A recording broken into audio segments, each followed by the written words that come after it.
হেফাজতের নেতারা বিএনপির সাথে সাক্ষাৎ করতে গেছিল। সেখানে হেফাজতের নেতারা মৌলবাদ শব্দ নিয়ে আপত্তি করেছিল।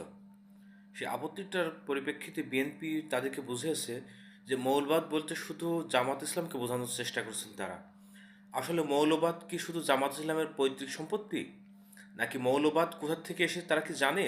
এই মৌলবাদ নিয়ে যারা মৌলবাদ বলে যারা কটূক্তি করে, কটাক্ষ করে, আসলে বুঝতে হবে তাদের সমস্যাটা শুধু জন্মসূত্রে নাই, তাদের কর্মসূত্রে হচ্ছে সমস্যা, তাদের ইমান হচ্ছে সমস্যা। মৌলবাদটা এসছে শুধু আল্লাহ পাক সুবহানাহু ওয়া তাআলার কাছ থেকে।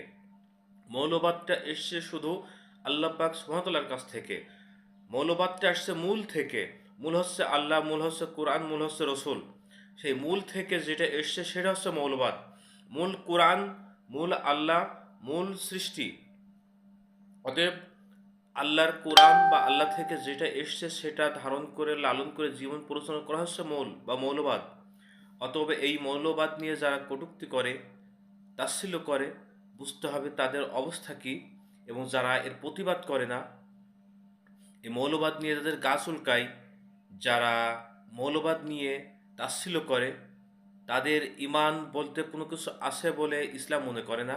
শুধু জামাত ইসলাম, মৌলবাদ শুধু জামাত ইসলামের সম্পত্তি নয়, মৌলবাদ শুধু হিন্দুর সম্পত্তি নয়, মৌলবাদ শুধু খ্রিস্টানের সম্পত্তি নয়। মৌলবাদ হচ্ছে পরিপূর্ণ একটি জীবন ব্যবস্থার সম্পত্তি।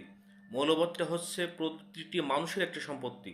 এক কথায় স্রষ্টার প্রতিটি সৃষ্টি বিশ্বাস করে। মৌলবাদ বলতে একদম স্রষ্টাকে বোঝায়।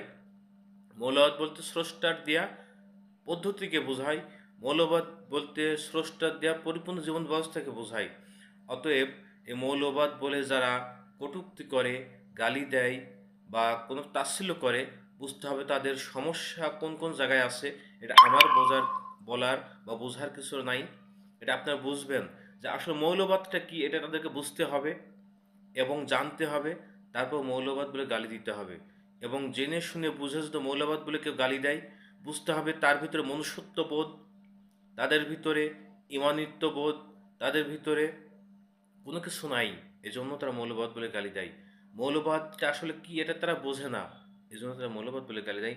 অতএব যারা মৌলবাদ বলে গালি দেয়, কটূক্তি করে, তাদেরকে আমি মনে করি যে অবশ্যই মৌলবাদের এই সঠিক তথ্য, সঠিক ব্যাখ্যা, সঠিক বিশ্লেষণ জেনে শুনে বুঝে তারপর গালি দেওয়া উচিত।